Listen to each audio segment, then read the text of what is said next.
Everyone said the quiet rancher who kept to herself for 40 years was just another lonely soul passing through life unnoticed. They couldn't have been more wrong.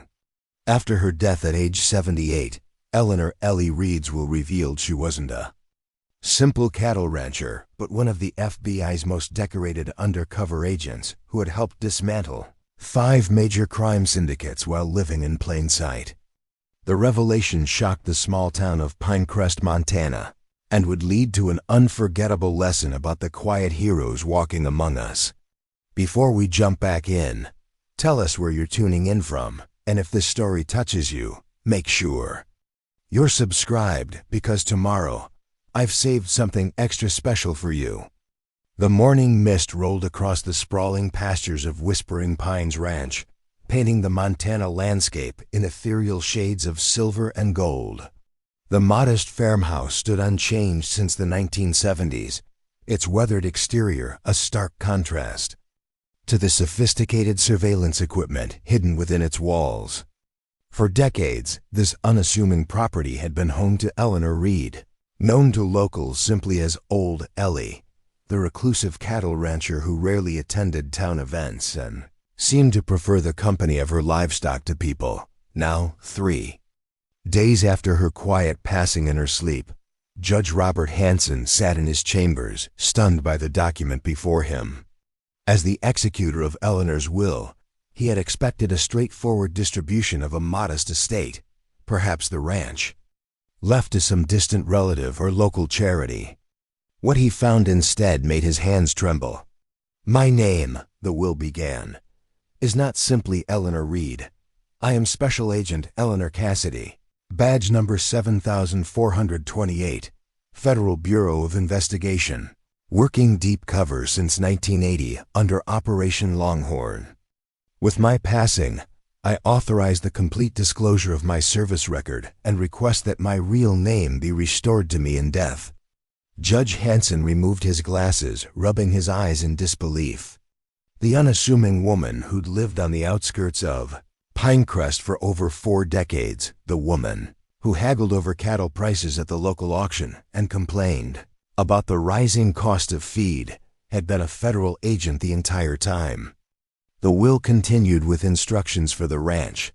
It was to be converted into a training facility for rural law enforcement, with specific buildings to be preserved exactly as they were. Attached to the will was a sealed letter addressed to FBI Director James Calloway, marked Classification, Top Secret, Operation Longhorn Final Report. As Judge Hanson made the necessary calls to the FBI field office in Helena, memories of Eleanor flooded back. How she always seemed to be present at town meetings where controversial development proposals were discussed. How she would disappear for weeks at a time, explaining it away as visiting family back east.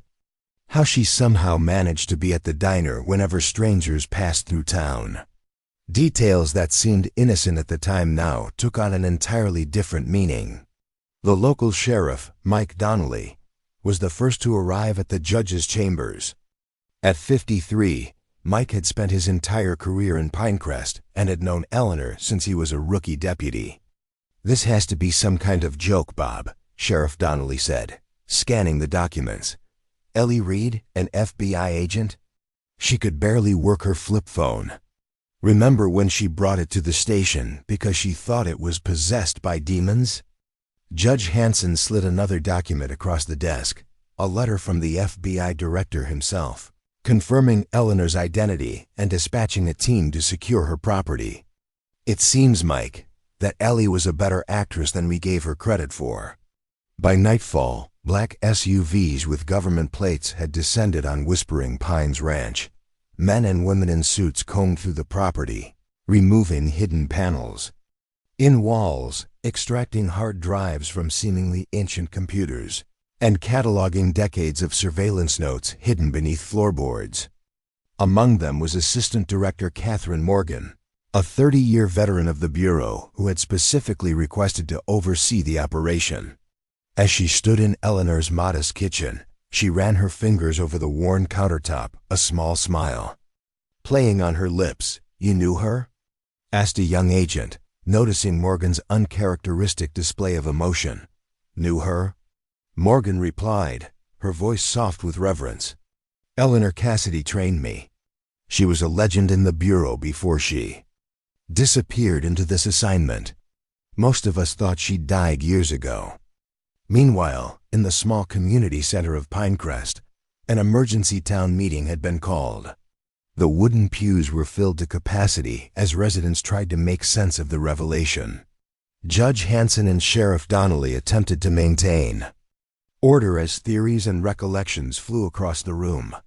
"She helped me fix my fence last spring," called out Frank Miller, the hardware store owner. "Are you telling me an FBI agent spent 3 hours setting posts and stringing barbed wire with me? She delivered my baby when the roads were snowed in during the blizzard of '98, added Sarah Williams, a local teacher. "She knew exactly what to do. Said she grew up on a farm and had delivered plenty of calves."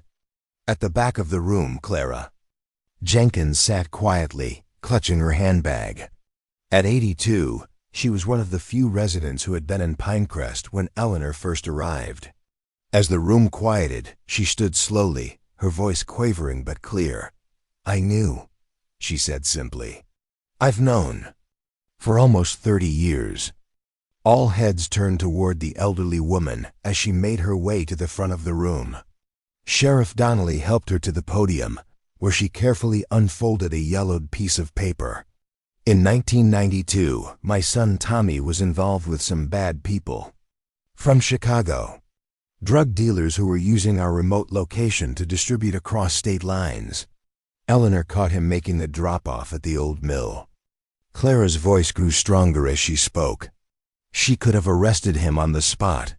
Instead, she came to me that night and made me an offer. Tommy could turn informant, help her gather evidence against the real criminals, and she'd make sure he got a reduced sentence and witness protection." Preparing and narrating this story took us a lot of time, so if you are enjoying it, subscribe to our channel. It means a lot to us. Now back to the story. Clara held up the paper, a faded photograph of a smiling young man with a woman and 2 children. "This is Tommy now, living in Arizona with a new name. A good life, a family. Eleanor saved him. And I suspect she saved a lot more of us than we'll ever know." As the town meeting continued, more stories emerged. The mysterious fire at the old lumber mill that had been rumored to be a front for a counterfeiting operation. The sudden departure of the charismatic pastor who had been soliciting unusually large donations.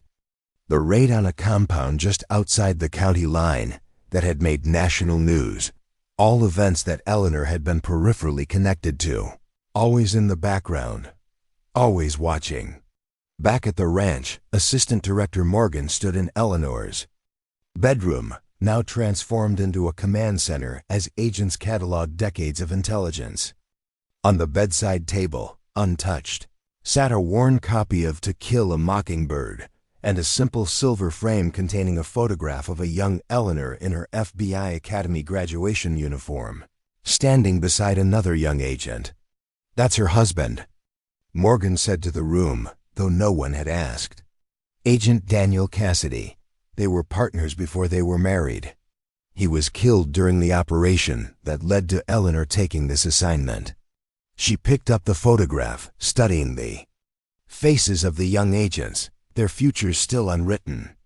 They were investigating a mob connection in Montana cattle operations. Daniel was made and killed. Rather than pull out, Eleanor convinced the Bureau to let her go deeper. She took this assignment knowing she'd never return to her real life. As dawn broke over Pinecrest the following day, a convoy of additional FBI personnel arrived, including Director James Calloway himself. The small-town diner had been temporarily commandeered as a base of operations, its usual breakfast crowd, replaced by agents and officials reviewing files and making calls. Director Calloway, a tall man with salt and pepper hair and the weathered face of someone who had seen too much, sat at the counter nursing a cup of coffee when Judge Hanson entered. "Your agent left quite detailed instructions," the judge said, placing a folder next to the director's cup.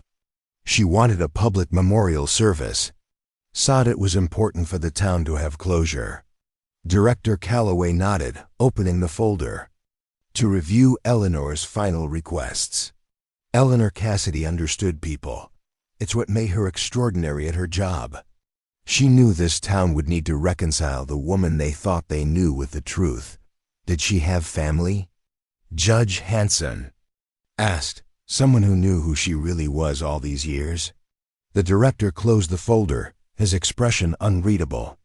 Agent Cassidy gave up everything for this assignment, Your Honor. Her identity, her family connections, any chance at a normal life. For 40 years, her only regular contact with her true identity was a monthly encoded report and an annual secure video conference with her handler. He gestured around the diner to the town beyond its windows. This community became her family, even if they didn't know who they were embracing. In her final report, she wrote that she had no regrets about her choice. As word spread throughout Pinecrest about Eleanor's true identity, the community that had long taken the quiet rancher for granted began to see their shared history in unforgettable. A new light. The local newspaper, the Pinecrest Gazette, ran a special edition dedicated to the secret life of Eleanor Reed, featuring recollections from townspeople and what little information the FBI had cleared for public knowledge. Mary Simmons, who ran the town's only beauty salon, recalled how Eleanor would come in every 6 weeks for the same simple haircut. She'd sit there listening to everyone's gossip, never offering much about herself. I thought she was just shy. Now I realize she was gathering intelligence. Makes me wonder what secrets she knew about all of us.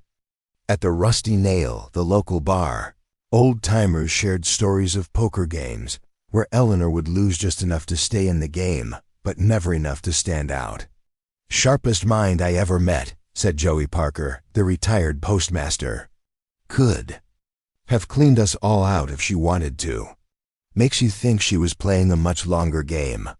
3 days after the revelation, as FBI agents continued their work at the ranch, a town hall meeting was called. The community center was once again filled to capacity, but this time the mood was different. Less shocked confusion, more collective purpose. Mayor Helen Rodriguez took the podium, her usually confident demeanor somewhat subdued. The FBI has informed us that next week, they will be holding an official memorial service for Agent Eleanor Cassidy, known to us as Eleanor Reed.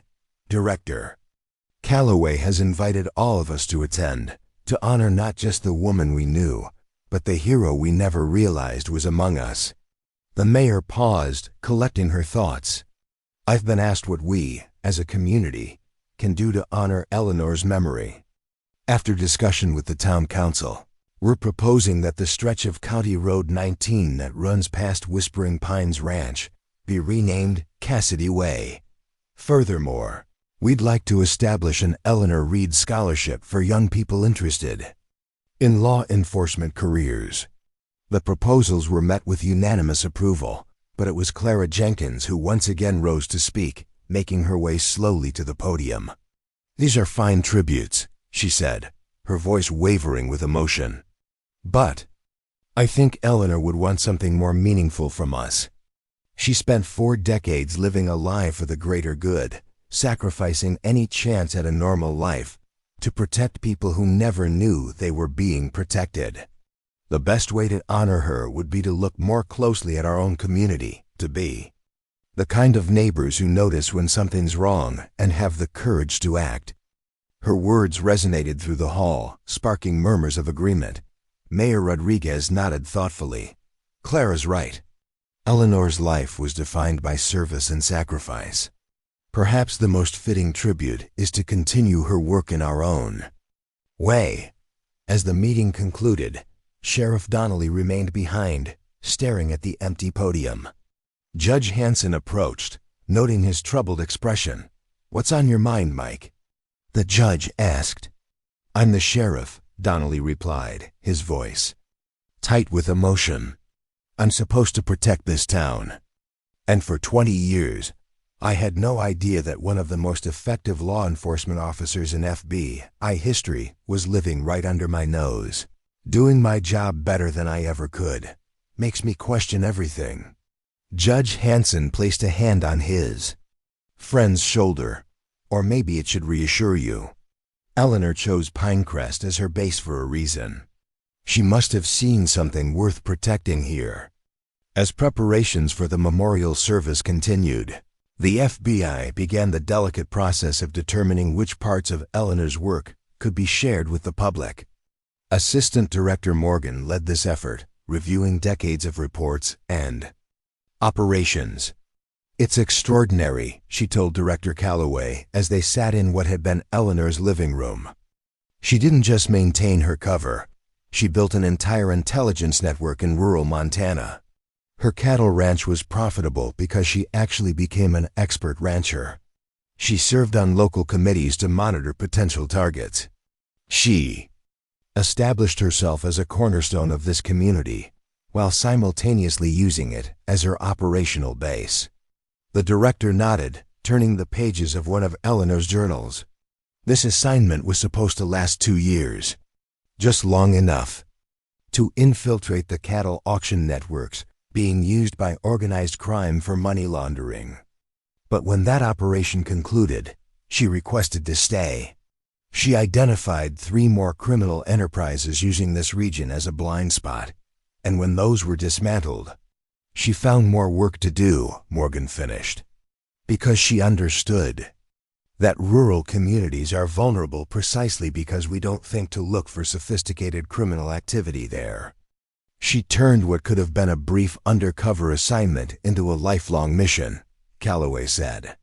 And she did it alone, without recognition, without advancement, without anyone to share the burden. Morgan closed the file she'd been reviewing, not entirely alone. She had this town, even if they didn't know who she really was. The day before the memorial service, a final discovery was made at Whispering Pines Ranch.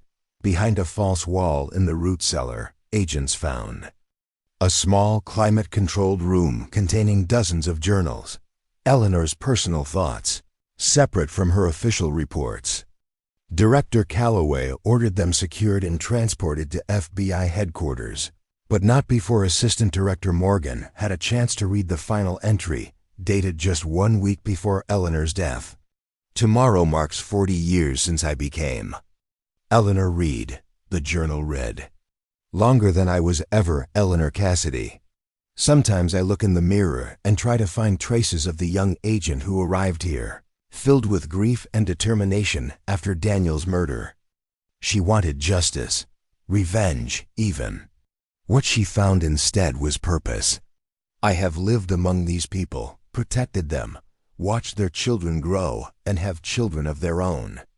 I have been invited to their weddings and funerals.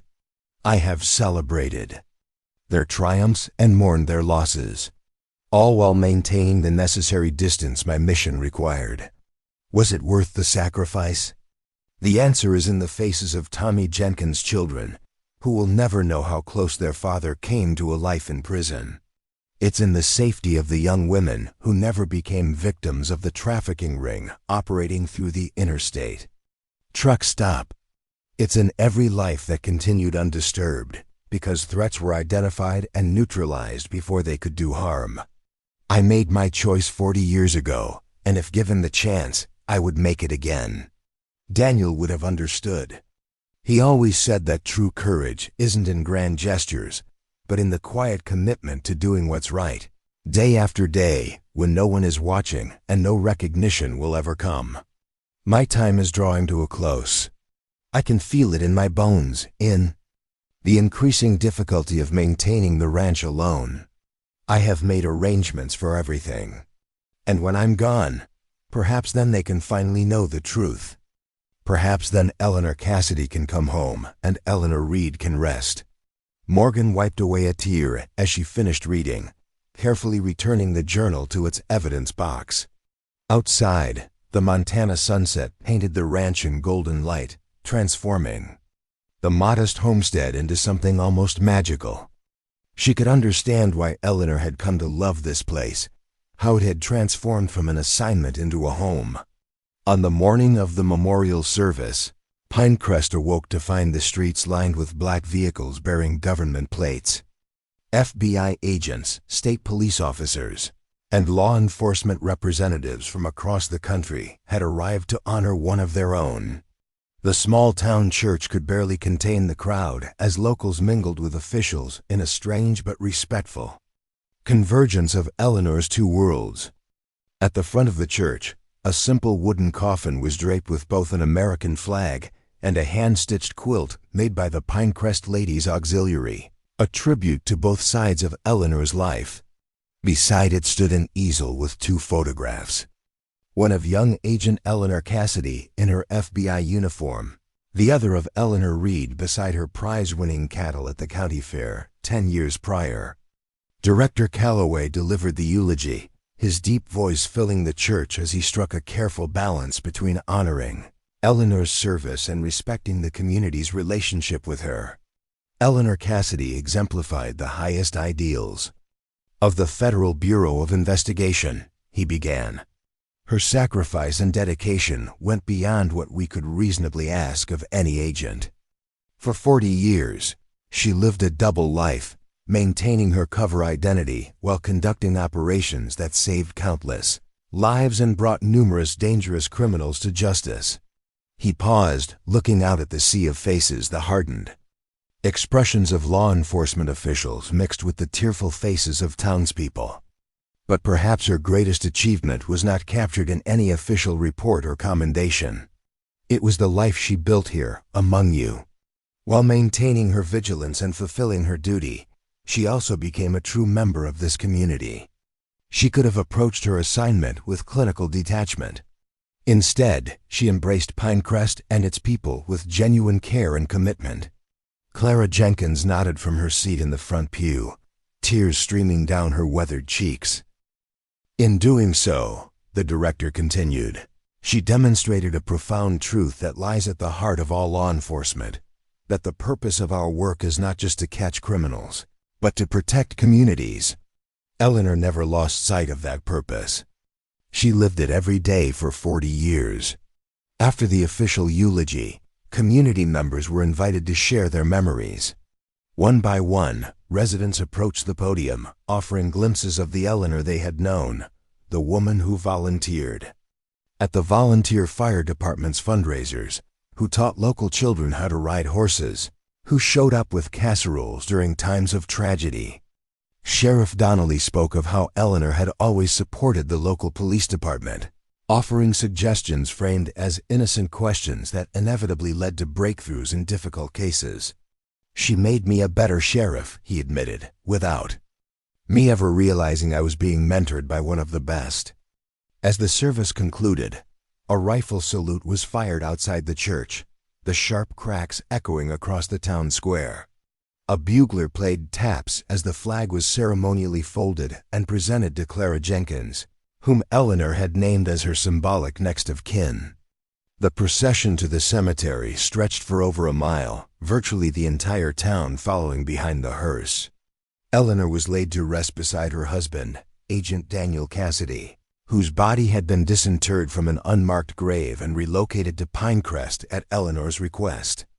Together in death as they had been in life, before circumstance and duty had separated them. As the final prayers were spoken and the crowd began to disperse, Assistant Director Morgan approached Clara Jenkins, who remained by the graveside. "She mentioned you often in her reports," Morgan said softly. "Always with respect." Clara nodded, clutching the folded flag to her chest.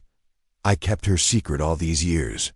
It was the least I could do after she saved my Tommy."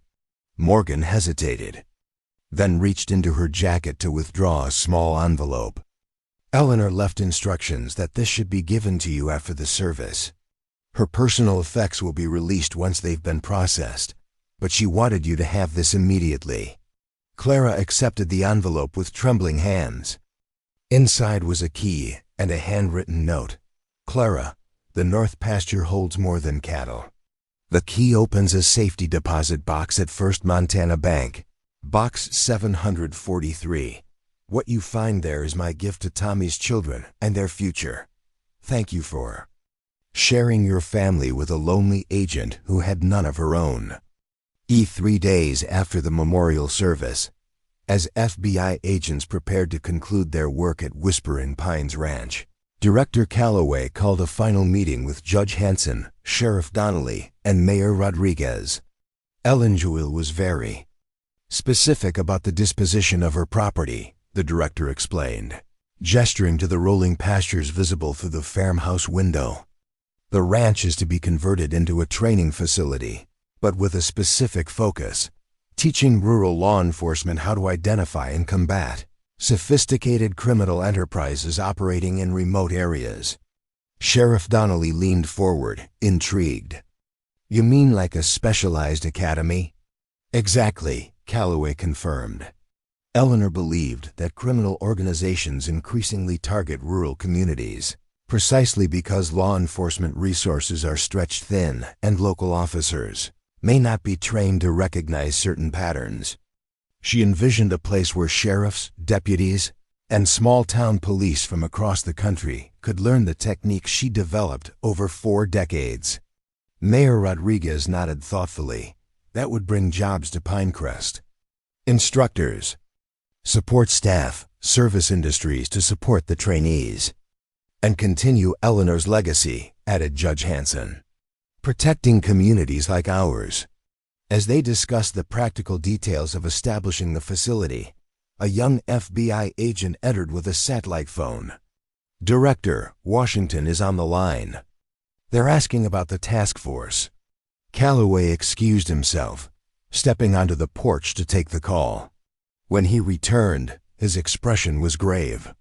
It seems Eleanor's final case remains unfinished, he said. Her last reports indicated she was tracking a new criminal operation moving into the region, something involving the transport of illegal materials through cattle shipments across the Canadian border. She had identified several key players, but hadn't yet gathered enough evidence for arrests. Sheriff Donnelly straightened in his chair. So all your people are leaving, and these criminals will just continue operating in my county? Director. Calloway smiled for the first time since arriving in Pinecrest. Actually, Sheriff, I was about to propose a joint task force. Your knowledge of the local area combined with our resources. Eleanor seemed to think highly of your instincts, according to her notes. The sheriff's expression shifted from concern to determination. When do we start? As the meeting concluded and the local officials departed, Assistant Director Morgan joined Calloway on the farmhouse porch. Together they watched the sunset paint the distant mountains in shades of purple and gold, the cattle grazing peacefully in the fields beyond. She built something remarkable here, Morgan observed. Not just her cover or her intelligence network, but a genuine life. A legacy. Calloway nodded, his gaze fixed on the horizon.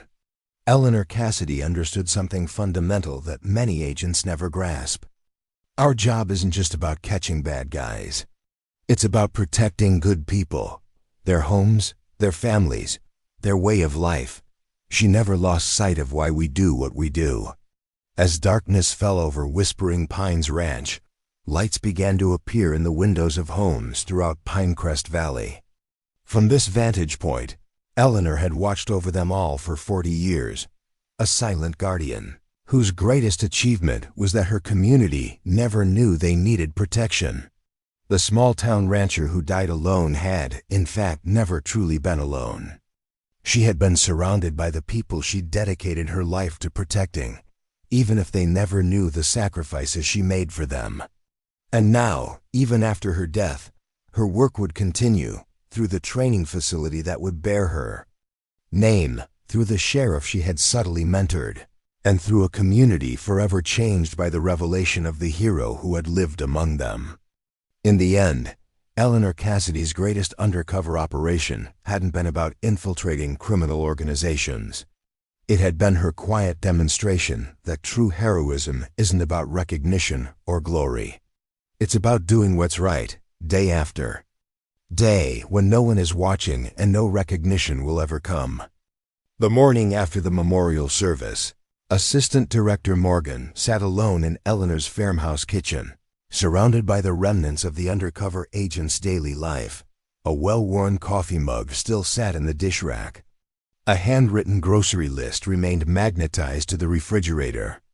A battered almanac lay open on the table, its margins filled with notations about rainfall patterns and grazing rotations.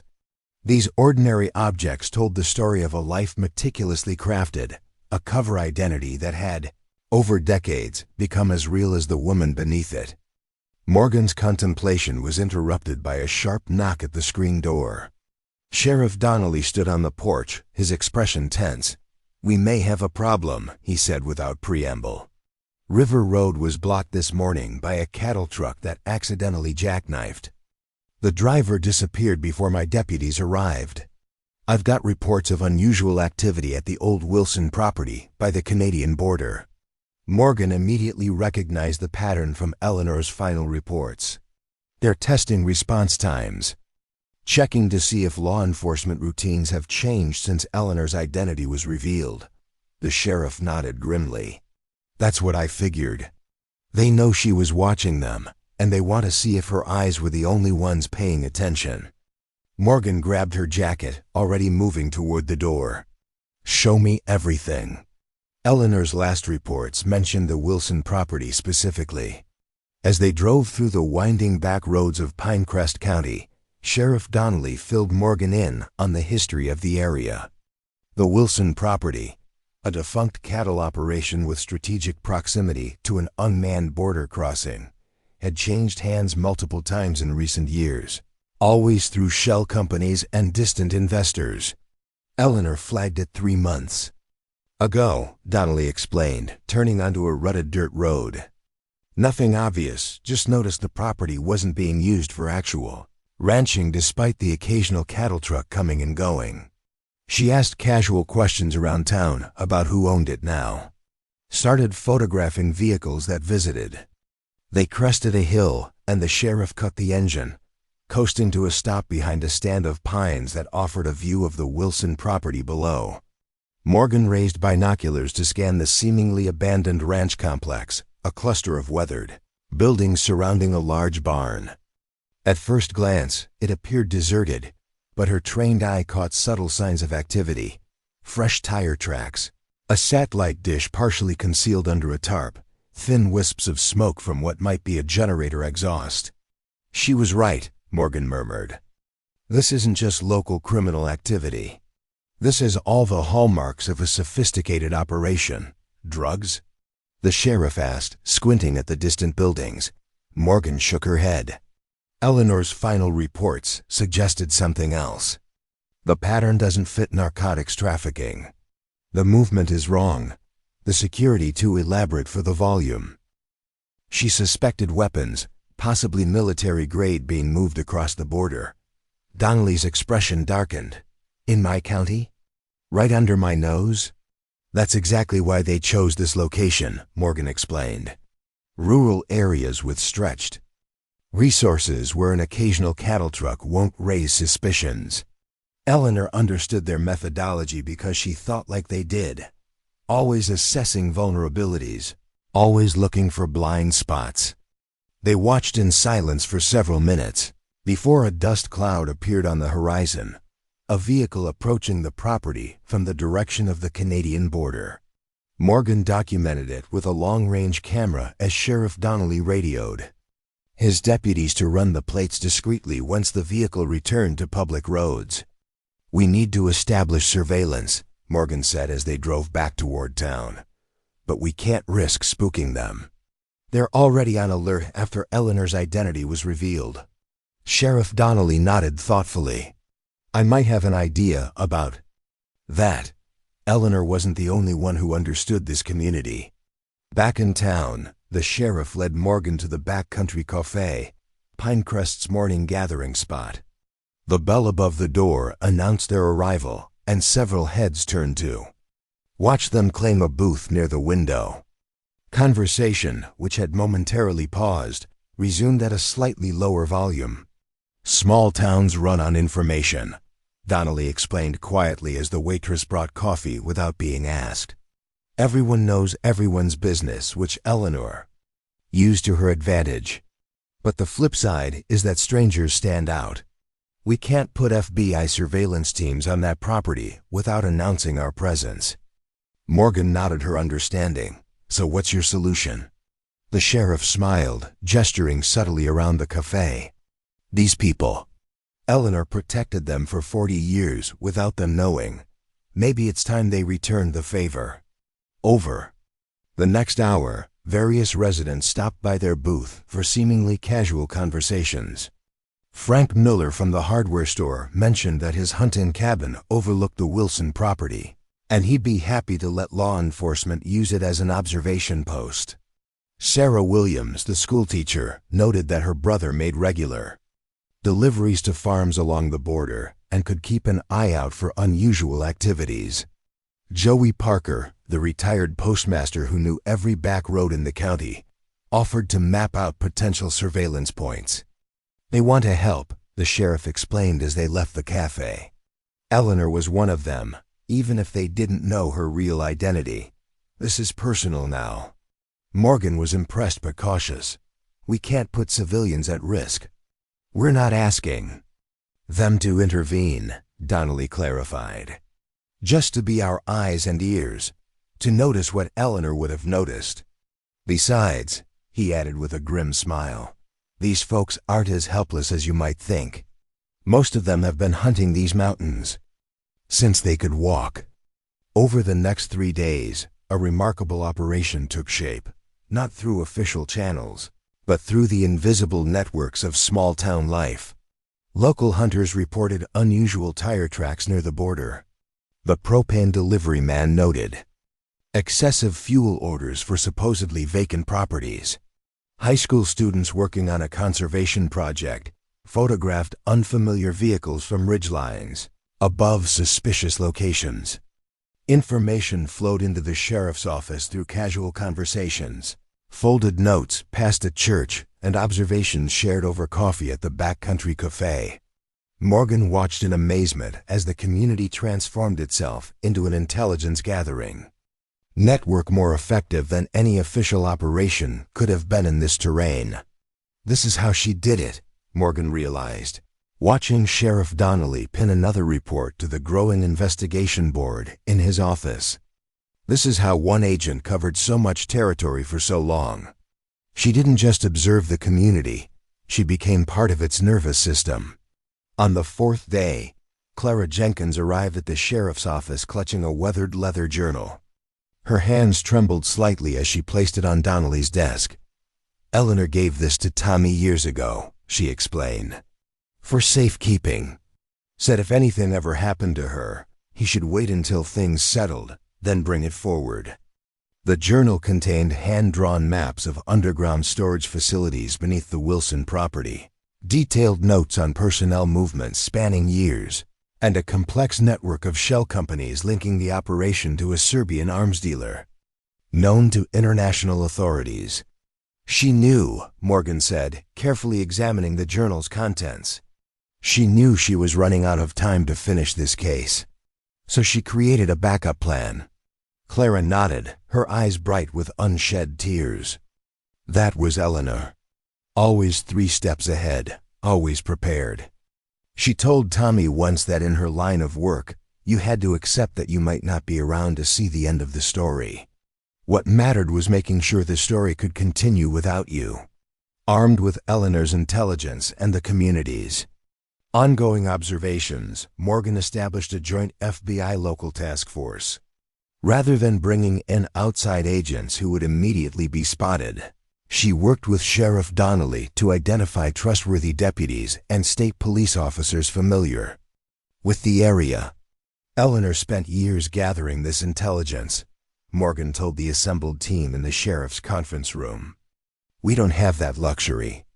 Based on increased activity at the Wilson property, we believe they're planning a major shipment soon, possibly their largest yet, as they prepare to abandon this route now that Eleanor's identity has been exposed. Sheriff Donnelly stepped forward. Our advantage is that they don't know how much we know. They're aware Eleanor was FBI, but they can't be certain what information died with her and what was passed on. The operation was planned with meticulous attention to local knowledge. Surveillance positions were established in hunting blinds and fire watchtowers familiar to the landscape. Communications relied on existing emergency service channels to avoid introducing unfamiliar radio traffic. The team blended into the community's regular patterns, deputies changing shifts at normal times, state police maintaining regular patrols. 5 days later, their patience was rewarded. Shortly after midnight, a convoy of cattle trucks approached. The Wilson property from different directions, a classic pattern designed to identify any surveillance. Thanks to Eleanor's detailed intelligence, the task force knew exactly which routes would be used and positioned themselves accordingly. From her observation post in Frank Miller's hunting cabin, Morgan watched through night vision equipment as the trucks converged on the main barn. Men in tactical gear unloaded crates from false compartments beneath the cattle pens, military-grade weapons, bound for domestic extremist groups. Exactly as Eleanor had predicted in her final reports, Morgan keyed her radio. All units hold. Positions. Wait for full delivery before moving in. For 2 tense hours, the operation continued below, unaware of the net closing around them. Morgan thought of Eleanor, who had watched this property for years, painstakingly documenting each movement, each player, each connection in a complex criminal enterprise. The patience it must have taken, the dedication to a mission with no defined endpoint, no guarantee of success. When the final truck was loaded and the operation leaders gathered for one last meeting, Morgan gave the signal. All units, execute now. The raid unfolded with precision born of perfect intelligence. Roads were blocked at exactly the right points. Teams breached the property from directions the criminals had failed to secure. Within 20 minutes, 23 suspects were in custody, and a weapons cache worth millions had been secured. As dawn broke over the Wilson property, now swarming with FBI evidence response teams, Sheriff Donnelly joined Morgan on a ridge overlooking the scene. She would have appreciated this, he said quietly. A clean operation, no casualties, years of work finally completed. Morgan nodded, thinking of the woman she'd never met, but whose presence she'd felt throughout this investigation. Eleanor understood that good law enforcement isn't about glory or quick results. It's about the patient, unglamorous work of building cases that stick. About seeing things through, even when no one knows you're doing it. Sheriff Donnelly smiled. Sadly, 40 years undercover. No recognition, no advancement, no one to share the burden. I keep wondering what kept her going all that time. Morgan gestured toward Pinecrest, its lights just visible in the distance as the town began to wake. I think she found something worth protecting. Something that mattered more than recognition.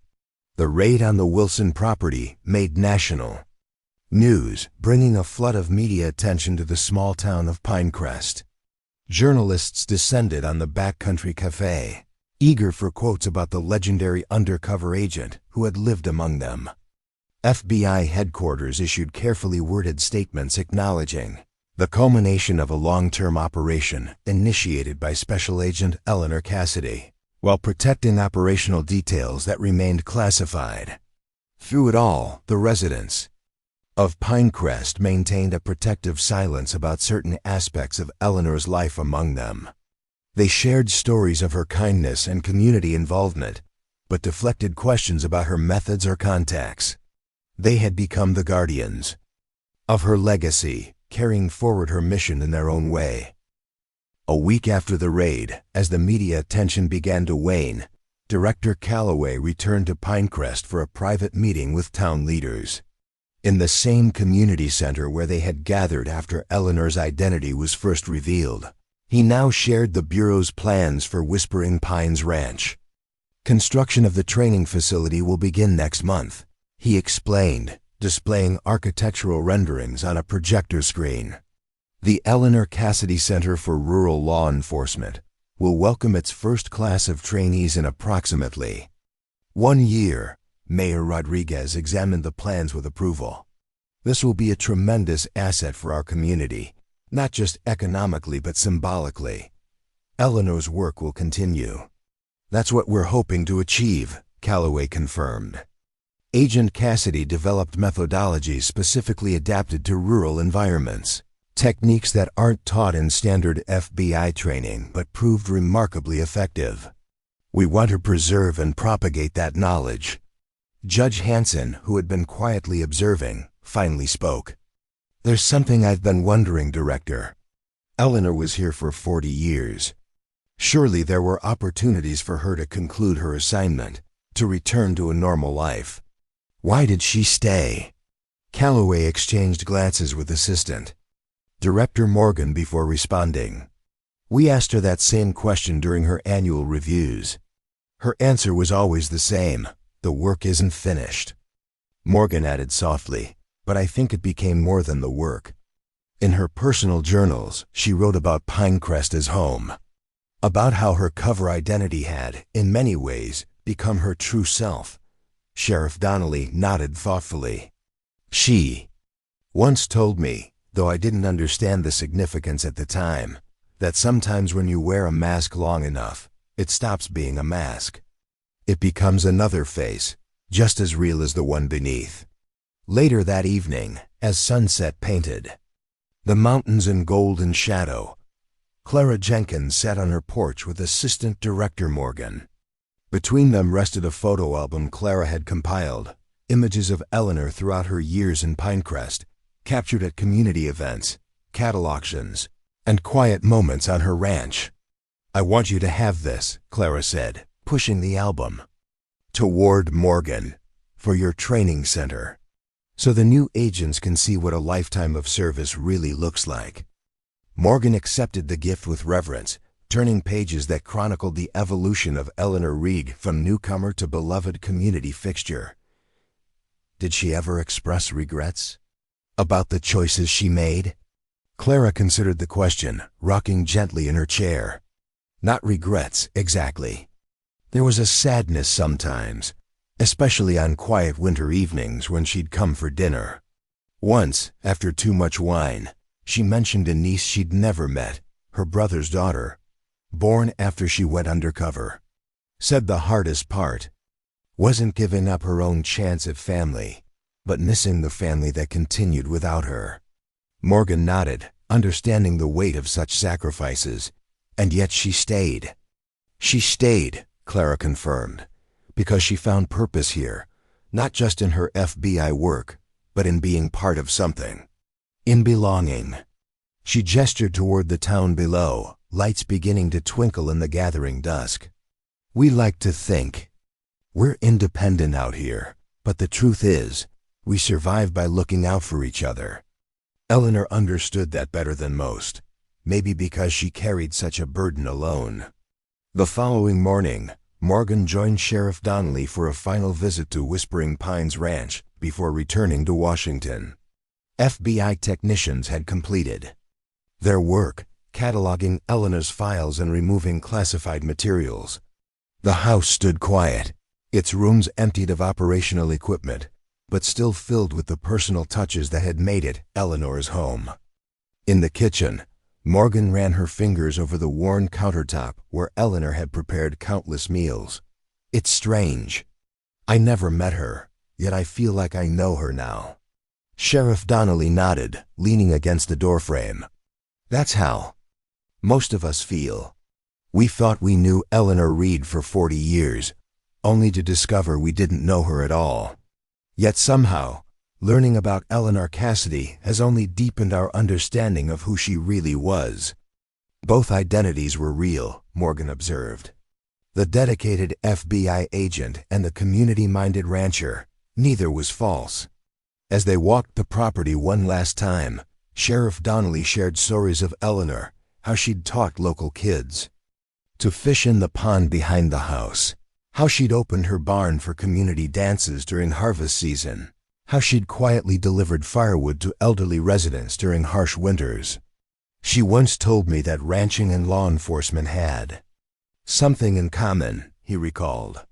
Both require constant vigilance, attention to small details, and the understanding that you're responsible for things that can't protect themselves. At the property's highest point, they paused to look out over Pinecrest Valley, the town nestled among rolling hills and distant mountains. Morgan could see why Eleanor had chosen this place, not just for its strategic value in monitoring criminal activities, but for its beauty, its remoteness, its sense of community. The FBI has posthumously awarded her the Medal of Valor, Morgan said after a moment of silence. There will be a ceremony at headquarters next month. We'd like to invite community representatives to attend. Sheriff Donnelly smiled sadly. She'd hate all the fuss. But the town would appreciate the gesture. It would mean a lot to them to see her honored properly. As they made their way back to the vehicles, a battered pickup truck approached on the gravel drive. The driver, an elderly rancher named Howard Benson, rolled down his window as they approached. "Heard you folks are finishing up here," he said, his weathered face solemn beneath a well-worn Stetson. "Thought you might want this." He handed Sheriff Donnelly a faded photograph showing a much younger Eleanor atop a horse, participating in a barrel racing competition at the county fair. Her face was alight with genuine joy, caught in a moment of perfect connection with the animal beneath her. "Took that back in '87, Howard explained. Always thought it captured something special about her. She wasn't just playing at being a rancher, she loved it. Loved the land, loved the animals, loved the life. Whatever else she was doing here, that part was real." Morgan studied the photograph, struck by the authenticity of Eleanor's expression. This wasn't an agent maintaining cover. This was a woman embracing a life she had chosen, finding joy in the identity she had created. As Howard's truck disappeared, back down the drive, Sheriff Donnelly handed the photograph to Morgan. "You should include this in your training center. Remind your new agents that the best undercover work isn't about pretending, it's about becoming. About finding the truth within the role you're playing." That evening, as Morgan prepared to depart Pinecrest, a final gathering was held at the Backcountry Cafe, not a formal ceremony, but a quiet coming together of those who had known Eleanor best.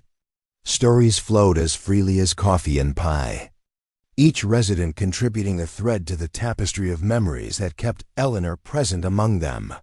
Frank Miller recalled how she'd helped rebuild the hardware store after a fire, working alongside volunteers for weeks. Sarah Williams shared how Eleanor had tutored struggling students in her spare time, displaying unexpected patience and insight. Joey Parker described her uncanny knowledge of the region's history, how she could recall details about families and properties going back generations. As Morgan listened, she realized they were describing not just a skilled undercover agent, but a woman who had found her true calling in the intersection between duty and community. Eleanor hadn't just protected Pinecrest, she had become essential to its fabric, contributing to its strength and resilience in ways that went far beyond her official mission. When the gathering finally dispersed into the cool Montana evening, Morgan found herself standing on the main street, looking up at stars more visible here than in any city. Sheriff Donnelly joined her, hands in his pockets against the chill. "You know what I keep thinking about?" he said after a comfortable silence. "All those years she lived among us, watching for threats, gathering intelligence, protecting us from dangers we never knew existed and we never realized." Morgan nodded, understanding the complex emotions behind his words, the gratitude mixed with something like guilt, the wonder at having been so close to extraordinary courage without recognizing it. "That's the thing about true heroes," she replied softly. "They don't do it for recognition. They do it because it's necessary, because someone has to stand between innocence and danger." As Morgan departed Pinecrest the following morning, she carried with her not just files and evidence, but a deeper understanding of what Eleanor Cassidy had achieved. The undercover agent hadn't just completed an assignment, she had created a legacy that would continue through the lives she had touched, the community she had protected, and the example she had set. In choosing to remain Eleanor Reed long, after her original mission concluded, she had demonstrated that sometimes the greatest act of heroism is simply the daily commitment to doing what's right, whether anyone notices or not. And in revealing her true identity only after death, she had transformed her personal sacrifice into a gift, a reminder that extraordinary courage often exists in the most ordinary places, unrecognized until it's gone.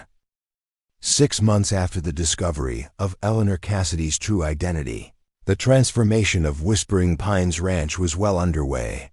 Construction crews worked through the summer and fall to convert the modest rancher's home into the cornerstone of what would become a world-class training facility. The barn had been repurposed as a classroom complex, while new dormitories rose on what had once been grazing land. Throughout the process, architects had taken care to preserve the essential character of the property at Director Calloway's insistence.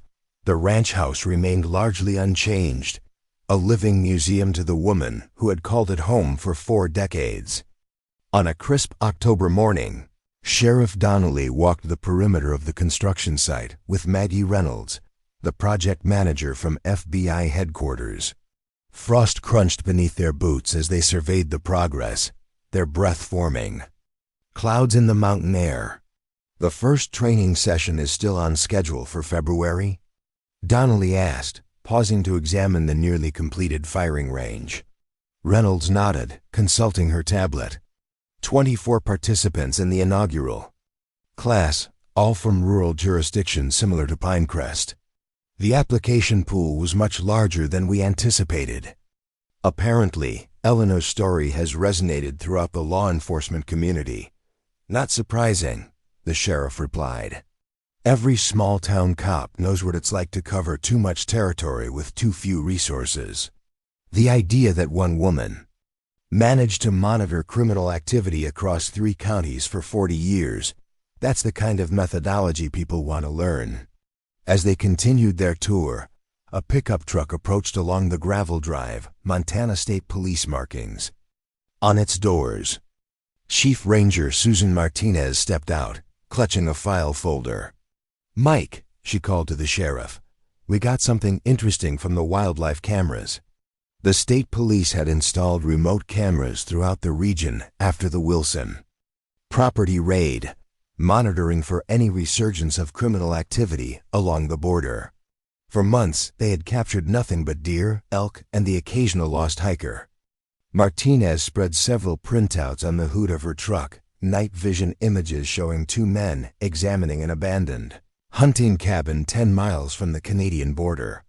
Facial recognition got a hit on the guy on the left. Anton Petrovic, low-level operative connected to the same weapons network we took down in May. Sheriff Donnelly studied the images with a frown. "They're scouting again. Testing if the route is still viable." "That's my read," Martinez agreed. "They probably figure with Eleanor gone and the FBI operation concluded, we've let our guard down." Reynolds looked between them, concern evident on her face. "Should we alert the Bureau? Request additional resources?" A slow smile spread across Sheriff Donnelly's face. "No need. Eleanor taught us everything we need to know about handling this ourselves. Remember what Director Calloway said at the memorial service. Her greatest achievement wasn't just in the criminals she caught, but in how she taught this community to protect itself." Later that afternoon, the sheriff convened a meeting in his office. The attendees weren't federal agents or tactical teams, but ordinary citizens of Pinecrest, the hardware store owner, the school teacher, the retired postmaster, a dozen others who had known Eleanor Reed as a neighbor and friend. "They're coming back," Donnelly explained simply, displaying the surveillance photos. "Different players, same game. They think with Eleanor gone, we've lost our edge." Frank Miller leaned forward, studying the images. "That cabin backs up to my hunting lease. I can put up additional cameras, expand our coverage area." Joey Parker, the retired postmaster, traced a route on the map with his finger. There are 3 approaches to that location. If they're using it as a staging area, they'll need vehicle access. I can organize a rotation of spotters, folks who have legitimate reasons to be in that area. Hikers, hunters, photographers. Sarah Williams, the schoolteacher, spoke up. My environmental science class does field studies in that watershed. No one questions students with notebooks and cameras these days. They just assume it's some school project. We can document activity patterns, vehicle descriptions. Around the room, each resident offered resources, connections, and local knowledge. What emerged wasn't a conventional law enforcement operation, but something more organic, a community-based intelligence network built on the foundations Eleanor had established over decades. This is how she did it, Sheriff Donnelly realized, watching the natural collaboration unfold. Not with badges and warrants, but with relationships and trust. With people who belonged in these spaces, whose presence raised no alarms. As the meeting concluded, Clara Jenkins remained behind, her aged hands folded carefully in her lap. "Mike," she said when they were alone, "there's something else you should know." Something Eleanor told Tommy years ago when she first recruited him as an informant. The sheriff sat beside her, giving her his full attention. "She said that criminal organizations are like viruses," Clara continued. "They evolve to resist whatever tried to eliminate them last time. The weapons dealers you stopped in May, they'll come back with new methods, new routes. But they'll still need the same basic things: access to remote crossings, local cover operations, transportation networks." Sheriff Donnelly nodded slowly. "So we watch for those fundamentals, not just for replays of their previous patterns." "Exactly," Clara confirmed. Eleanor always said the key wasn't catching criminals. It was understanding the conditions that allowed them to operate, then changing those conditions. That evening, as the sheriff drove home along the darkening country roads, he reflected on Clara's words. Eleanor hadn't just left behind intelligence on specific criminal operations. She had bequeathed a methodology, a way of seeing the landscape not just as territory to patrol, but as an interconnected system where subtle interventions could yield powerful results. Over the next several weeks, Pinecrest's informal surveillance network began to yield results. Students documented unusual vehicle patterns near the border. Hunters reported equipment caches hidden in remote locations. Delivery drivers noted strange shipping addresses that didn't correspond to actual residences. Each piece of information, insignificant in isolation, became meaningful when added to the growing intelligence mosaic in the sheriff's office. Unlike traditional law enforcement operations that focused on building cases for prosecution, this approach aimed at disruption and prevention, making the environment inhospitable for criminal activity before it could take root. When state police installed new traffic cameras at strategic intersections, local teenagers conducted bird-watching expeditions that happened to document which routes avoided the cameras. When suspicious vehicles were identified, they weren't stopped and searched. Instead, community members ensured their presence was obvious and unavoidable, denying criminals the anonymity they required. "We're not trying to catch them," Sheriff Donnelly explained to Assistant Director Morgan during her monthly check-in call. "We're trying to convince them that this route is too risky, too exposed, that there are easier pathways elsewhere." "That's exactly how Eleanor operated," Morgan replied, approval evident in her voice. She understood that visible enforcement often just redirects criminal activity. The goal is to shape their behavior, force them to make mistakes, operate in ways that expose them to detection. By December, the strategy was bearing fruit. Wildlife cameras captured images of the same operatives removing equipment from the hunting cabin, abandoning the location. Border sensors recorded decreased activity. The criminal network, faced with consistent community awareness and invisible pressure, was seeking softer targets elsewhere. As Christmas approached, Pinecrest prepared for its annual holiday festival, a tradition that had taken on new significance in the wake of Eleanor's revelation. The town square was decorated with lights and garlands, and a special display honored the woman who had protected them for so long. A simple photograph of Eleanor beside her prize-winning cattle, surrounded by candles and notes of gratitude.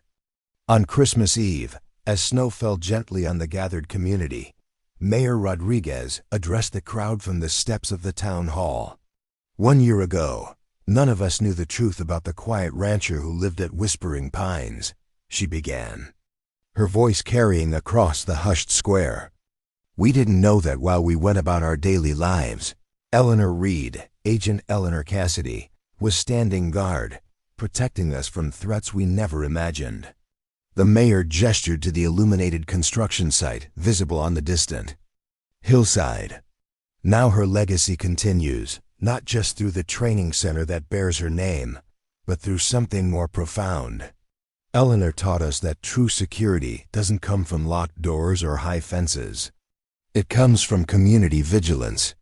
From neighbors who watch out for each other, from ordinary citizens who understand that safety is a shared responsibility. As if to underscore her words, Sheriff Donnelly received a text message during the ceremony.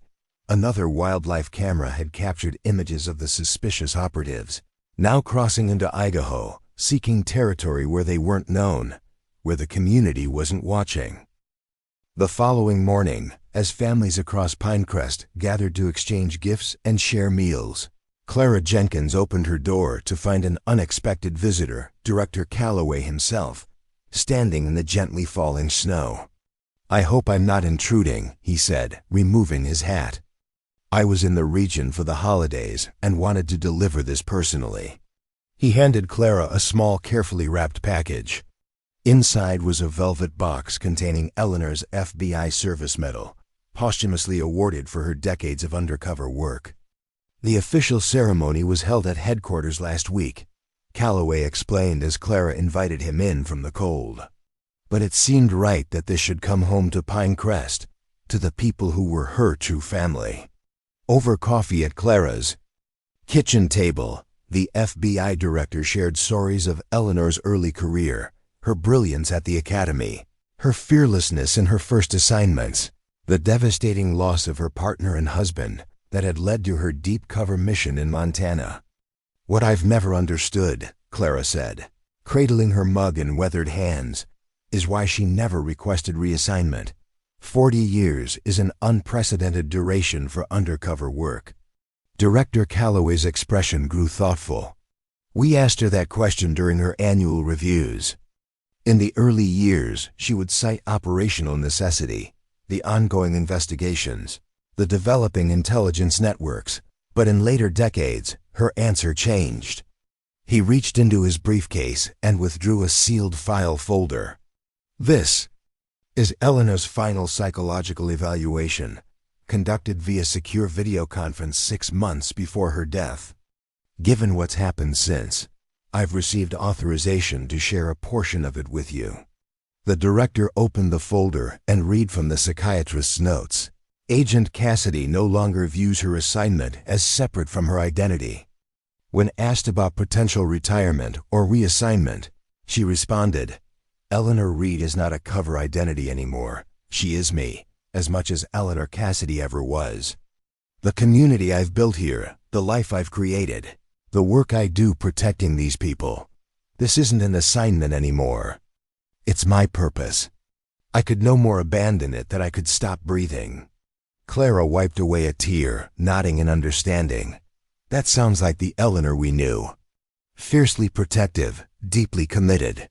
What she found here was something many agents never experience, Calloway continued. The perfect alignment of mission and meaning. She wasn't just fulfilling an assignment, she was living a calling. After the director departed, Clara gathered her family for their Christmas celebration, children and grandchildren who had traveled from across the country to be together. Among them was Tommy, her son whose life Eleanor had saved all those years ago by offering him a second chance. Now a successful construction contractor in Arizona, he had returned to Pinecrest for the holidays, bringing his wife and 3 children. As the family shared memories around the dinner table, Tommy's oldest daughter, Elena, asked the question that had been on many minds. Why didn't she ever tell anyone who she really was? Wouldn't it have made her job easier if at least some people knew? Clara exchanged glances with her son before answering. Eleanor understood something profound about secrets. Once a secret is shared, it exists beyond your control.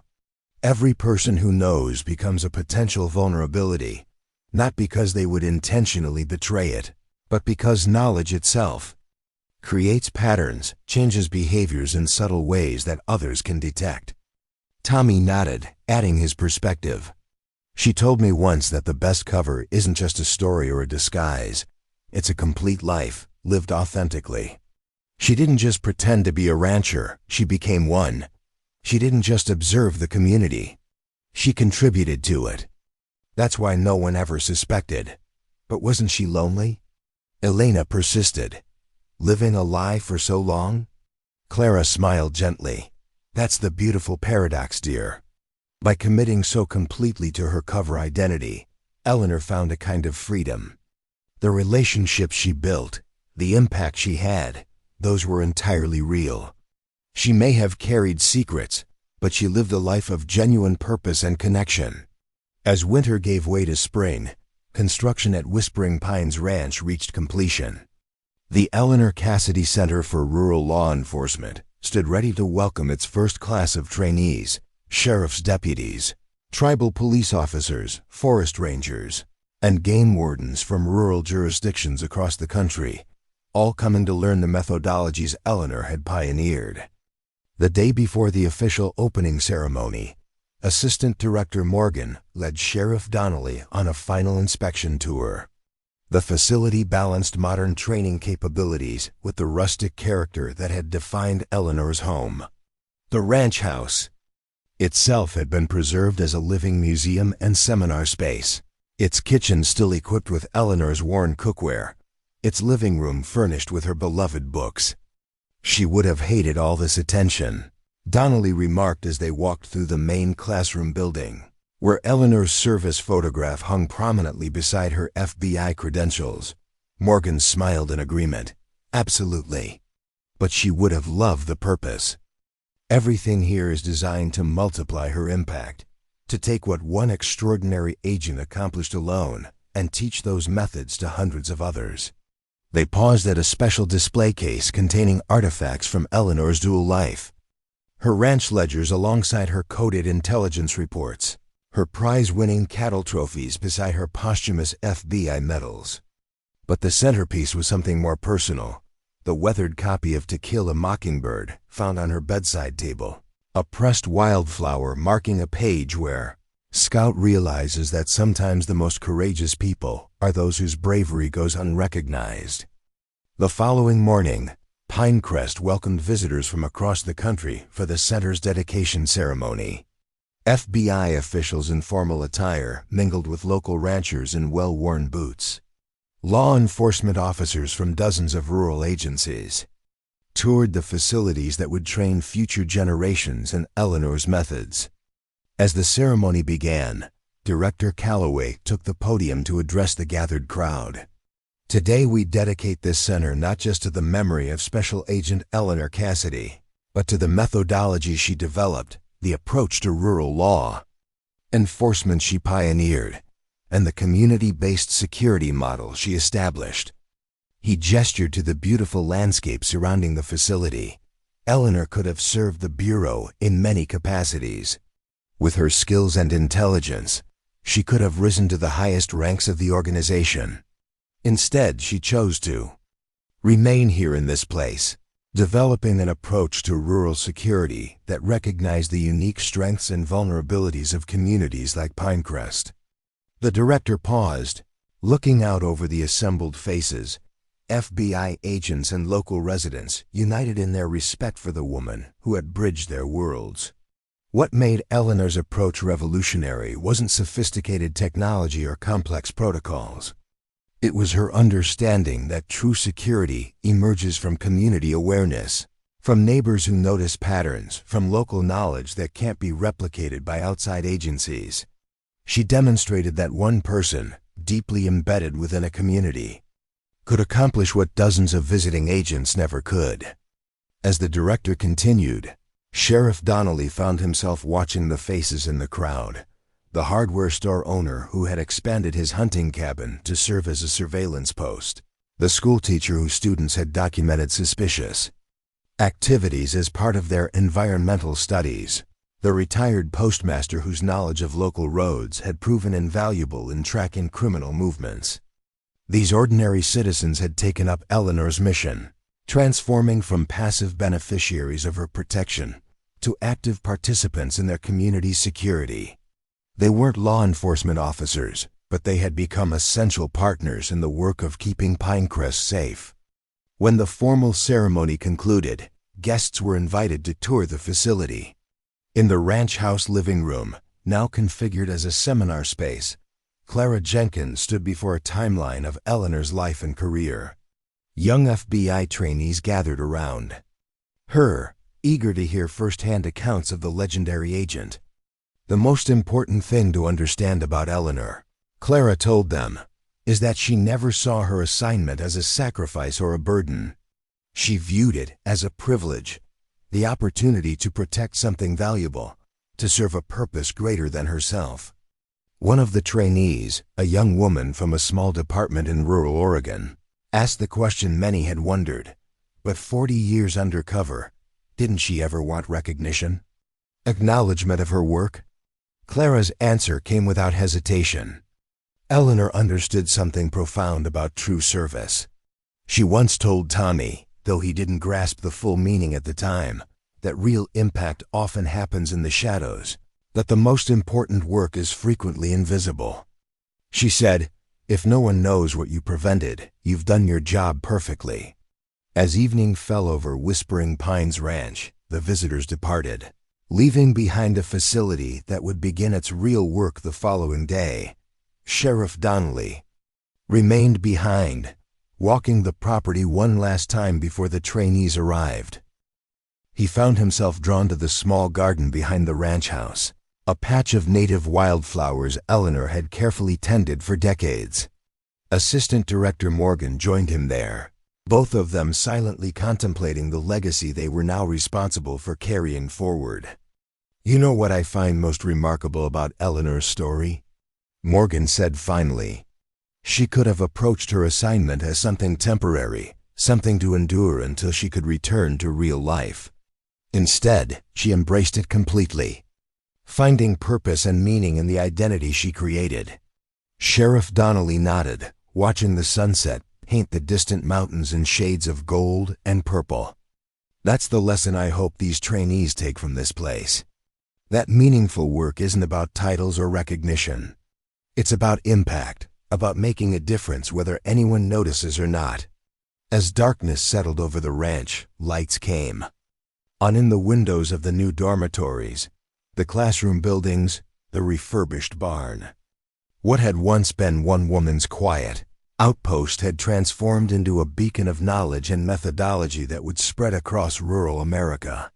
Eleanor Cassidy had lived and died in obscurity, her extraordinary service known only to a handful of supervisors.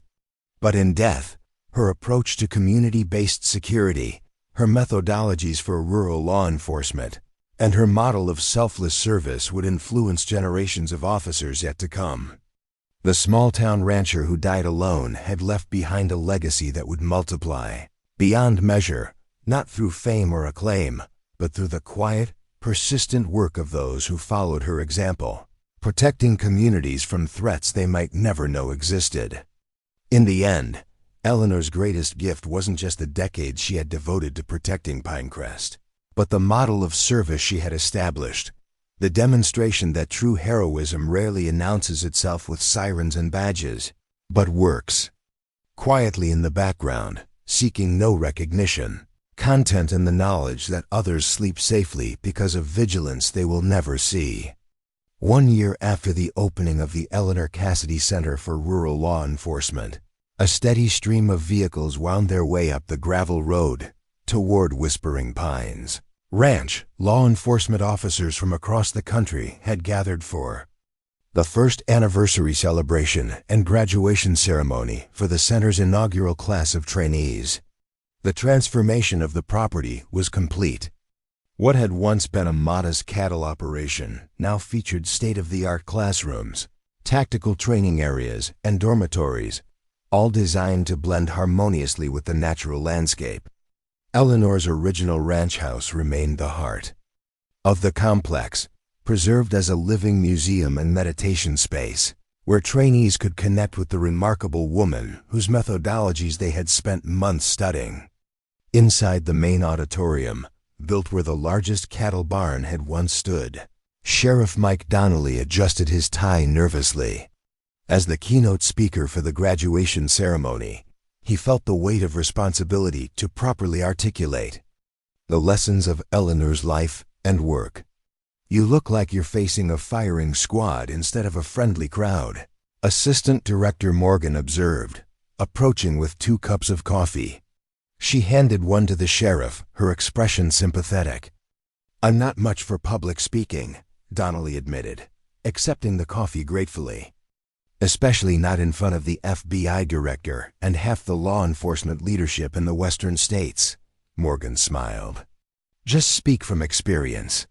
These graduates didn't come here for polished rhetoric. They came to learn how one agent transformed rural law enforcement. And no one can speak to that better than you."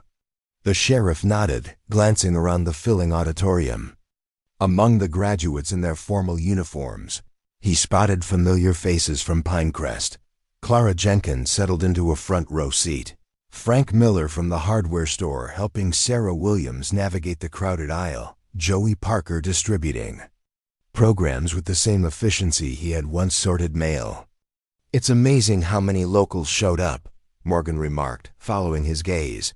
"They still feel connected to her, don't they?" "More than ever," Donnelly confirmed. Eleanor's revelation didn't diminish their relationship with her. It deepened.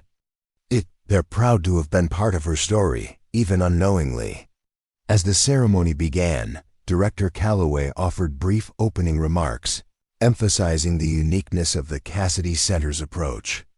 "What sets this program apart isn't just its rural focus," he explained to the audience.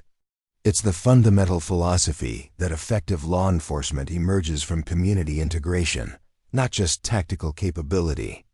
Agent Cassidy demonstrated that understanding the social fabric of a community is as important as understanding criminal methodology. When Sheriff Donnelly took the podium, he set aside his prepared notes, deciding instead to speak directly from his experience. The audience quieted, recognizing that this man had worked alongside Eleanor for decades without knowing her true identity. "1 year ago today," he began, "we opened this center to honor an extraordinary agent and to propagate her methods. We've spent 12 months analyzing Eleanor Cassidy's approach to rural law enforcement, breaking down her techniques into teachable components. But the most important aspects of her work can't be found in any manual or procedure." He paused, looking out over the graduates who would soon carry Eleanor's methodologies back to their home jurisdictions. Eleanor understood something fundamental that many in law enforcement forget. We don't protect communities by standing apart from them. We protect them by becoming part of their fabric, by earning the right to be their guardians through service and integration. The sheriff gestured to the Pinecrest residents scattered throughout the audience. These people weren't just subjects Eleanor was assigned to protect. They became her neighbors, her friends, her family. She attended their weddings and funerals. She celebrated their triumphs and mourned their losses. She served on community committees, volunteered at local events, and helped build barn raisings. His voice grew more passionate as he continued. "And here's the crucial insight. She didn't do those things just to maintain her cover. She did them because she understood that true security emerges from community bonds, from social connections strong enough to identify anomalies, to recognize threats before they materialize." Throughout the auditorium, trainees leaned forward, many taking notes as Sheriff Donnelly articulated the philosophy that had made Eleanor's approach revolutionary. "In your own jurisdictions, you'll be tempted to rely on technology, on databases, on surveillance equipment. Those tools have their place. But Eleanor solved more cases through conversations at the backcountry cafe than through any official intelligence channel. She identified more threats by noticing changes in community patterns than through any surveillance operation. He pointed toward the windows, where the vast Montana landscape stretched toward the horizon. Rural communities have unique vulnerabilities. Vast territories, limited resources, isolated populations. But they also have unique strengths, tight social networks, generational knowledge, and residents who notice when something doesn't belong. Eleanor didn't try to impose urban law enforcement models on this rural reality. She developed methodologies specifically adapted to this environment. As Sheriff Donnelly concluded his address, he shared a final observation that brought many in the audience to tears. Eleanor could have requested reassignment countless times over her 40-year deployment. She could have returned to FBI headquarters, received promotions, accolades, recognition. Instead, she chose to remain here in this place, doing work that no one knew about, that no one would ever recognize or reward. His voice softened with emotion. She understood that true impact doesn't require an audience, that the most meaningful work often happens in shadows, unseen and unacknowledged, that protecting something valuable is its own reward, whether anyone ever knows your name or not. Following the ceremony, graduates and guests mingled on the center's grounds, enjoying a reception that showcased the best of local cuisine and culture. Under a pavilion built specifically for community gatherings, Director Calloway found himself in conversation with Clara Jenkins, whose connection to Eleanor spanned decades. "I've been curious about something," the director admitted, "and perhaps you can provide insight." In her personal journals, Eleanor often referenced a particular phrase, "the quiet guardians." It seemed significant to her, but she never explained its meaning in her official reports. Clara smiled, her aged face illuminating with memory. It was something she said to Tommy after he agreed to become her informant. She told him that throughout history, there have always been people who stand between innocence and danger, not for glory or recognition, but because someone must. She called them the quiet guardians, those who protect others without fanfare or acknowledgement. The director nodded thoughtfully. She saw herself in that tradition. "I don't think she was that self-aggrandizing," Clara replied. "I think she found comfort in knowing she wasn't alone in choosing such a path. That throughout time, others had made similar sacrifices for the greater good." Across the reception, Assistant Director Morgan introduced a special guest to several graduates, Gabriel Cassidy, Eleanor's nephew, who had traveled from Chicago for the ceremony. In his mid-30s, he bore a striking resemblance to the young Eleanor visible in her academy graduation photo. "My mother, Eleanor's sister, received occasional postcards over the years," Gabriel explained to the gathered officers. "Always from different locations, always with minimal personal information. We knew she was alive, but little more. My mother passed away believing her sister was some kind of reclusive wildlife researcher in the Mountain West." He gestured around at the training center, at the photographs of Eleanor displayed throughout the grounds. Learning the truth after her death was overwhelming. To discover that the aunt I never met had lived such an extraordinary life, had made such profound sacrifices. One of the graduates, a tribal police officer from Wyoming, asked the question many were wondering. "Do you feel anger that she stayed away? That she chose her mission over family connections?" Gabriel considered the question carefully before responding. "Initially, perhaps. But the more I've learned about her work, the more I've come to understand the impossibility of her position. She couldn't maintain deep cover while sustaining meaningful family relationships. She had to choose." His expression softened as he continued.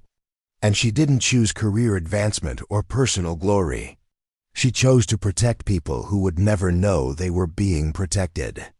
There's a kind of selflessness in that decision that transcends ordinary categories of duty or sacrifice. As evening approached, the formal reception transitioned into a more relaxed gathering. Local musicians set up on a small stage, playing traditional Montana folk songs that Eleanor had enjoyed during community dances. Tables laden with homemade dishes reflected the culinary traditions of Pinecrest: Clara's famous apple pie, Frank's smoked trout, Sarah's cornbread. Sheriff Donnelly found himself standing somewhat apart from the celebration, watching as FBI agents and local ranchers conversed easily, bridging worlds that rarely intersected. Assistant Director Morgan joined him, handing him a plate of food. "You haven't eaten," she observed. "Too busy making sure everyone else is taken care of, just like Eleanor." The sheriff accepted the plate with a grateful nod. Hard habit to break, especially today, when we're trying so hard to honor her properly. Morgan glanced around at the celebration. I think she'd approve. Not of being the center of attention. She'd hate that part. But of seeing her two worlds coming together like this. The community she protected and the agency she served, united in carrying forward her work. As they spoke, a young graduate approached, Deputy Lisa Chen from a small sheriff's department in rural Oregon. Throughout the 6-month training program, she had distinguished herself as perhaps the most intuitive practitioner of Eleanor's methodologies. "Sheriff Donnelly," she said somewhat hesitantly, "I wanted to thank you before I leave tomorrow. Not just for your speech today, but for everything you've shared with our class about working alongside Agent Cassidy." The sheriff nodded encouragingly. "You're heading back to Eagle County tomorrow?" "That's right," she confirmed. Back to 3,000 square miles of territory and a department of just 7 deputies. She glanced around at the training center, at the resources now dedicated to rural law enforcement because of Eleanor's legacy. What she accomplished alone, without any of this support, is exactly what you'll accomplish in Eagle County. Sheriff Donnelly finished for her, because the most important resource Eleanor had wasn't technology or tactical gear. It was her understanding that law enforcement isn't just about enforcing laws, it's about becoming part of the community you're protecting. Deputy Chun nodded, her expression resolute. "That's what I'm taking home with me. Not just techniques, but a philosophy. A way of seeing my role in my community." As darkness fell over Whispering Pines Ranch, lanterns illuminated the paths between buildings. The celebration continued under stars that seemed close enough to touch, the Milky Way arching overhead in the clear Montana sky.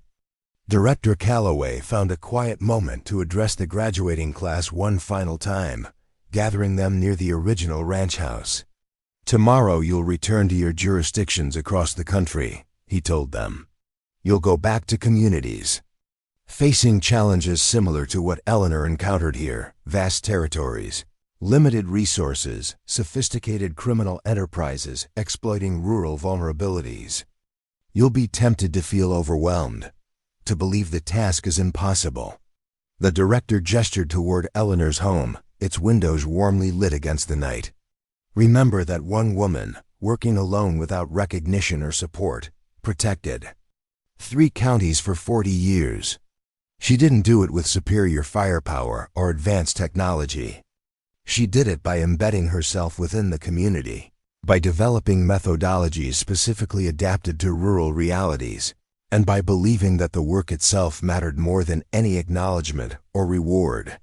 His voice carried clearly in the viol. "Mountain air. The badge you wear, the uniform you don, the authority you've been granted, these are not the source of your effectiveness. Your true power comes from the relationships you build, the trust you establish, the community integration you achieve. That is Eleanor Cassidy's legacy, and that is what you carry forward from this place." Later that night, as most guests retired to their accommodations, a smaller gathering convened in Eleanor's kitchen. Clara Jenkins sat at the worn wooden table where she and Eleanor had shared countless cups of coffee over the decades. Joining her were Sheriff Donnelly, Assistant Director Morgan, and Gabriel Cassidy, each representing a different aspect of Eleanor's complex life. On the table between them lay a sealed envelope that Clara had brought with her, yellowed with age, bearing Eleanor's distinctive handwriting. The address was simple, to be opened on the first anniversary of the training center. She gave this to me 15 years ago, Clara explained. Said if anything happened to her, I should make sure it was delivered at the right time.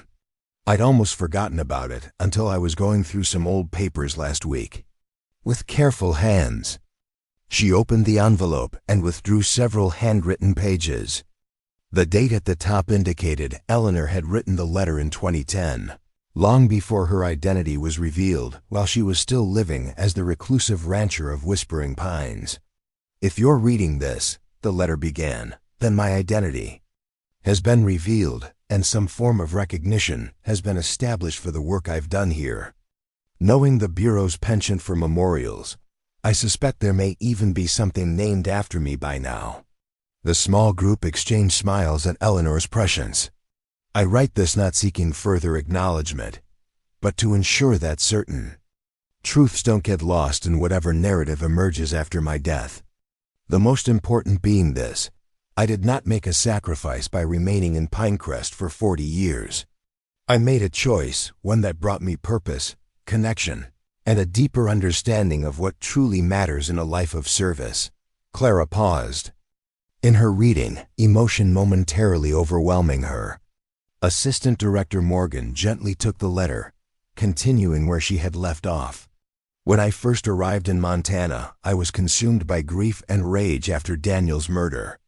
I wanted justice, perhaps even revenge. What I found instead was a community that needed protection. And in that need, I discovered my true calling. Each year when headquarters offered me the opportunity to conclude my assignment, I chose to remain, not out of duty or obligation, but because I had found meaning here that I knew I would never find in any promotion or commendation. Morgan passed the letter to Sheriff Donnelly, who continued reading Eleanor's words.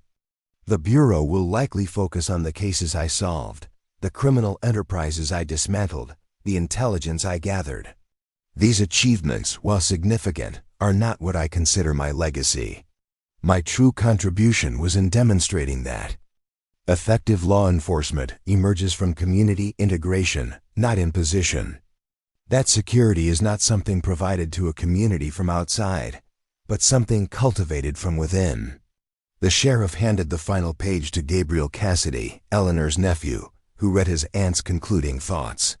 To those who follow in my footsteps, particularly at whatever training facility now stands at Whispering Pines, I offer this advice: never mistake the uniform for the authority. Your true power comes from the trust you build, the relationships you nurture, the understanding you develop of the community you serve. And remember that the most important work you do will likely go unrecognized, the threats prevented, the harms avoided, the peace maintained not through force, but through presence. Gabriel's voice grew thick with emotion as he read the final lines. I have lived two lives, Eleanor Cassidy and Eleanor Reed. In truth, they were never separate. I brought all of myself to both identities, and in doing so, found wholeness rather than division. May those who carry forward this work find similar integration between duty and meaning, between service and purpose, between the official role and the human heart that gives it value. As the letter concluded, silence fell over the small group gathered in Eleanor's kitchen. Through the windows, they could see the lights of Pinecrest in the valley below, the community she had protected for so long, never seeking recognition, content in the knowledge that her work mattered whether acknowledged or not. She wasn't just a good agent, Assistant Director Morgan said finally. She fundamentally reimagined what law enforcement could be in rural communities.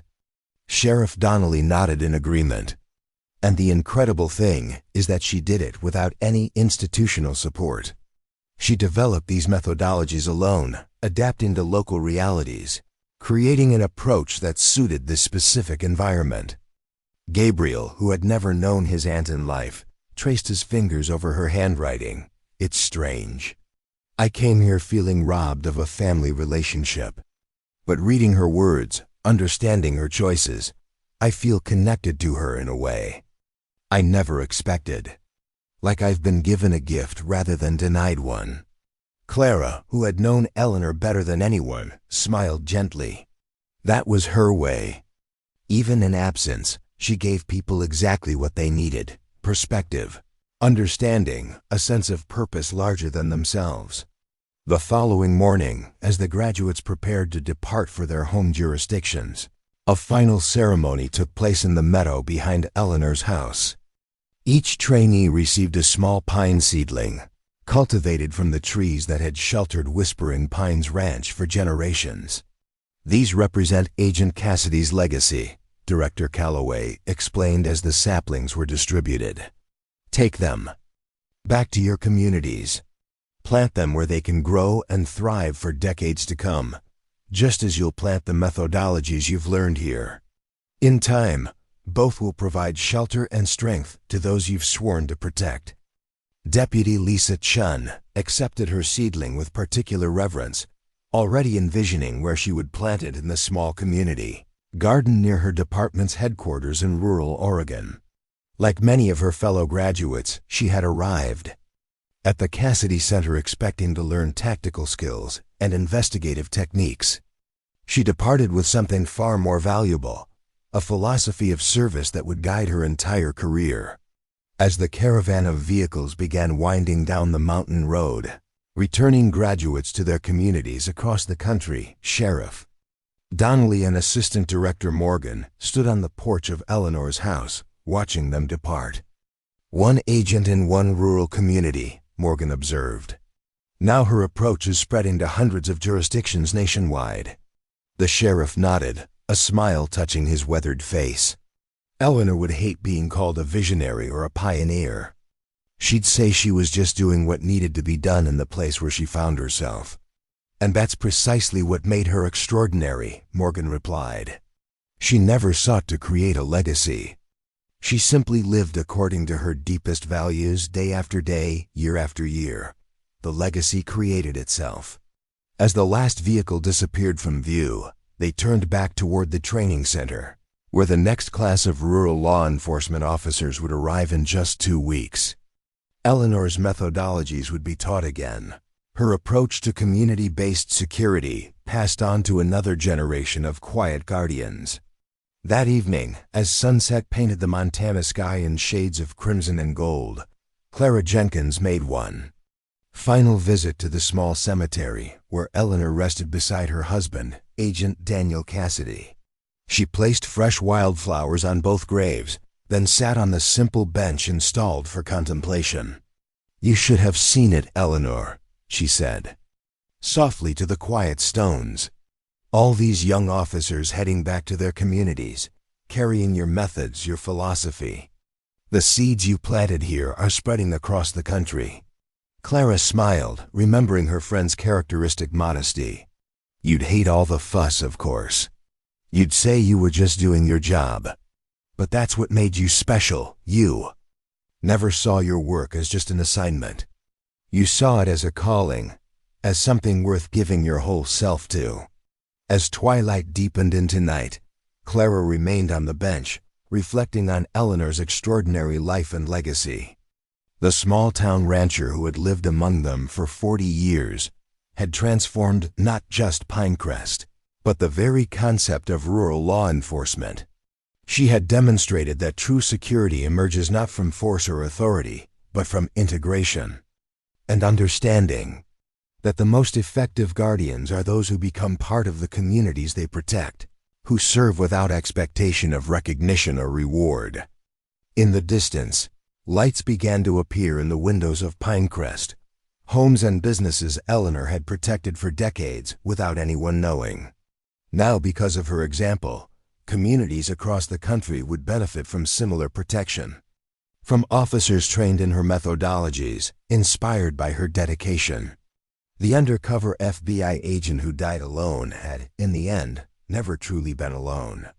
She had been surrounded by the community she served, embedded in relationships that gave her life meaning beyond any badge or commendation. And now, through the center that bore her name and the officers who carried forward her approach, her presence continued to provide shelter and security to those who would never know her name. As stars appeared in the vast Montana sky, Clara whispered a final thought to her friend's memory. "You always said the most important work happens in the shadows, Eleanor. But sometimes, just sometimes, those shadows part enough to reveal the light within, not for the recognition of the one who carried it, but for the illumination of the path others might follow." With those words, Clara rose from the bench and made her way back toward town, leaving behind the quiet cemetery where Eleanor Cassidy rested, the woman who had proven that heroism isn't measured by accolades or attention, but by the daily choice to serve something larger than oneself, whether anyone is watching or not. And in that truth lay the most powerful legacy of all, the understanding that meaningful lives are not built on moments of dramatic action or public recognition, but on the cumulative impact of choices made day after day, year after year, in service to what truly matters. Eleanor Cassidy had lived that truth for 40 years as Eleanor Reed, and in doing so, had left behind a model of service that would inspire generations to come. The small-town rancher who died alone had, in the end, created a legacy larger than any traditional measure of success, a legacy built not on personal advancement or public acclaim, but on the lives protected, the community served, and the example set for those who would follow in her footsteps, standing guard in the quiet places where threats gather and safety begins. Up next, you've got 2 more standout stories right on your screen. If this one hit the mark, you won't want to pass these up. Just click and check them out. And don't forget to subscribe and turn on the notification bell so you don't miss any upload from us.